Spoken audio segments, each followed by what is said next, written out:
Yes, lads, what is going on? Welcome back to another video. Today, we're going to be looking at why I'm going to be selling or trying to sell my most expensive Sorare card. Now, as we all know, the elephant in the room, the massive Sorare update that was announced last week has affected all of our galleries in ways which I don't think anyone could predict, to be honest. And yeah, it's come to a stage where, a week on from that update, I've had a bit of time to sort of sit down and kind of think about, what I want to do going forward. Because, yeah, things are going to be a little bit tricky now between sort of, when March and the new sort of contender, champion and challenger sort of regions or competitions, are going to exist. That'll be happening at the end of March until August, where, of course, the threshold, as we know it, will be gone. And we're just going to go into those sort of in-season and classic sort of tournaments, as you probably know. I'm just sort of reiterating information that we kind of already know. But this has caused me to, think about what I want to do with my gallery. And I haven't, fully decided yet. So I'm not, this video isn't going to be, what is my, exact strategy going forward for, Sorare and how I want to play the game. Because there has been a lot of changes. And, as somebody who, loves playing under 23s, I have had to, think about, what I want to do going forward. What is the most optimal for me? At my gallery. And so leading on to that then, lads, my most expensive Sorare card, it wasn't clickbait, it literally is. It's the most I've it's not the most I've spent on a card, but it's probably worth the most right now. You should put it that way. And it's my unique Zaydu Yusuf card, who is max XP, he's level 20. I love this card to bits, to be honest. It's my first and only ever unique card that I've owned on the platform. I bought it, I think it was August, it was August 2022. I know it doesn't say there, but it says over a year ago. And I bought him, to be honest, with the view of wanting to play under 23 Super Rare, which, I have been playing. And at the time, he just moved from Saint Etienne, which, the club in kind of the picture you can see there, to Famalicão, which is in the Portuguese league. And he's done really, really good for them. If you look at his scores over the last 15 games since the sort of season has started, he's been really, really good. There's no massive peaks in his scores, but he's a constant sort of 20 to 30 AA scorer. But yeah, if you have a look at his scores, they're really, really good. 33 AA, 30 AA, 16, 26, 24, 33, 35 down here is one of his sort of better games. We've just got a very good AA-based, midfielder card here that I've primarily been using in my under 23 Super Rare lineups over the last 6-8 months, I guess. And it actually, the strategy kind of worked this weekend. Zaydu helped me win a tier 3 from under 23 Super Rare.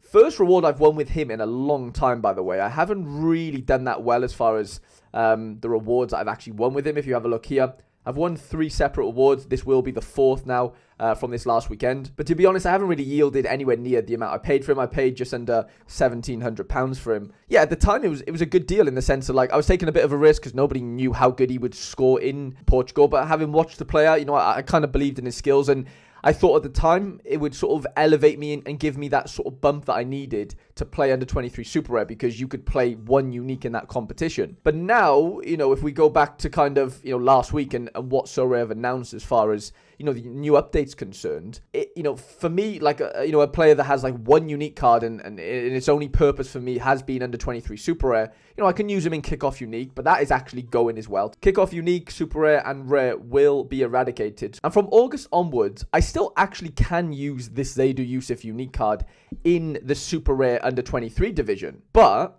I won't get his card bonus as of a unique. It will just act as a Super Rare, if that makes sense. So, whereas now I get 50% on his card bonus. So he scored 68 points for me this weekend, but in actual fact, I get 102 points out of that because his multiplier is of a unique card. So basically what I'm getting at is I won't benefit from using a unique in under 23 Super Rare or in any Super Rare division next, after August.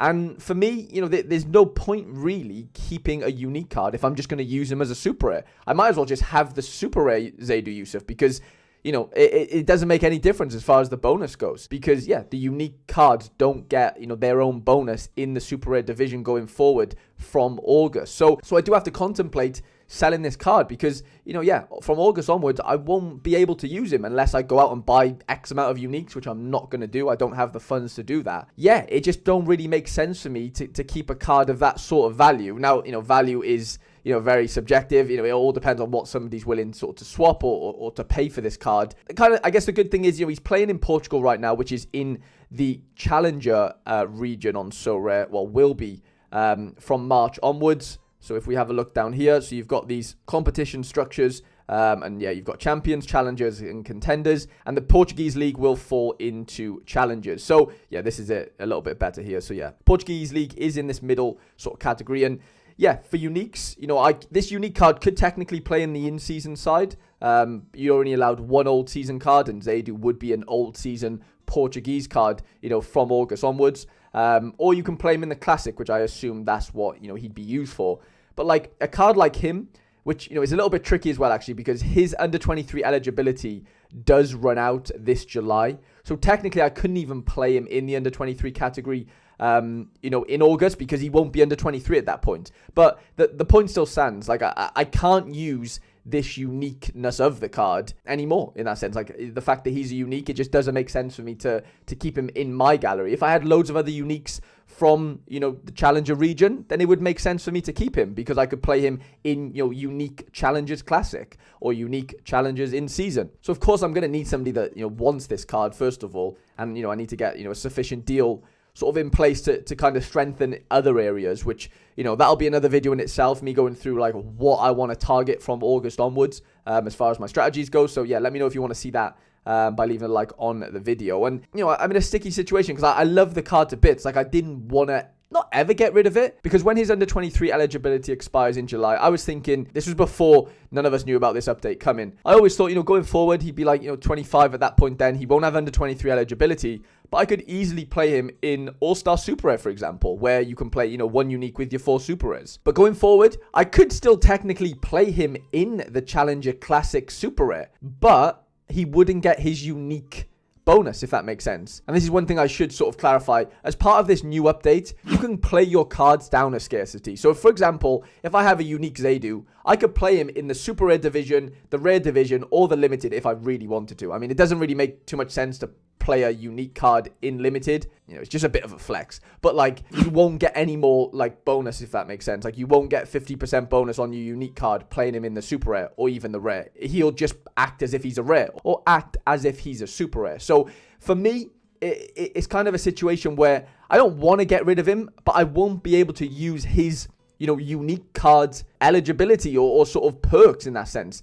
He needs to be played in the unique division realistically for that to really, count. And for me, after this update, and I think a lot of you guys will be in a similar boat, despite, whether you're at limited, rare, super rare, or unique. I think the best way to describe it is if the higher scarcity to you is like a bridge scarcity. So for example, if you're primarily a limited player and you have less than 10 rares, let's say, prior to this update, because you were playing Cap 240, for example, now this new update's out, and that will be in place from August onwards, where, there won't be any threshold, for example. You basically have to play either contenders, challenger, or champion. It's going to be a case of, I think a lot of people will slim down their galleries and go, okay, I've got 100 limiteds and I've got 10 rares. Now I'm just going to get rid of my 10 rares and I'm just going to add 30 limited into that. I'm going to swap my 10 rares and change them for 30 limited. You want to get, I think a lot of people will kind of regress, as far as we talk about progressing a lot in this game, and a lot of the time it's to do with like progressing up the scarcities, going from limited to rare, rare to super,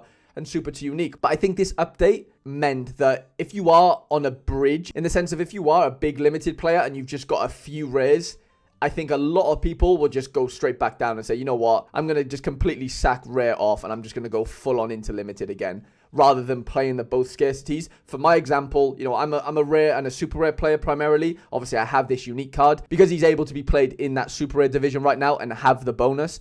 But, from August onwards, this card is literally not worthless, but it just doesn't make sense in my gallery. I can't play him anywhere to kind of warrant, his price and his sort of uniqueness. So I think that kind of, rings true as well from, if you're a massive rare player, not massive, but if you are a rare player primarily and you have, less than 10 supers, I think before this update, it might have made sense to play Cap 220 or Cap 240. But now that that is all changing, I think you'll find that player will just get rid of those 10 supers and change them for rares, or, you know, sell them and buy more rares, and kind of and just kind of become a bit more secure in that one scarcity, you know, rather than trying to push up but you don't really have the funds to do it to a degree where you think you can compete. I do think we're going to find that a lot as a consequence to this update. So let me know what you think of the video, lads. Let me know if you're in a similar position in other scarcities, and let me know how you're going to combat that. I hope you've enjoyed the video. Leave a like if you did, and I shall see you guys in the next video.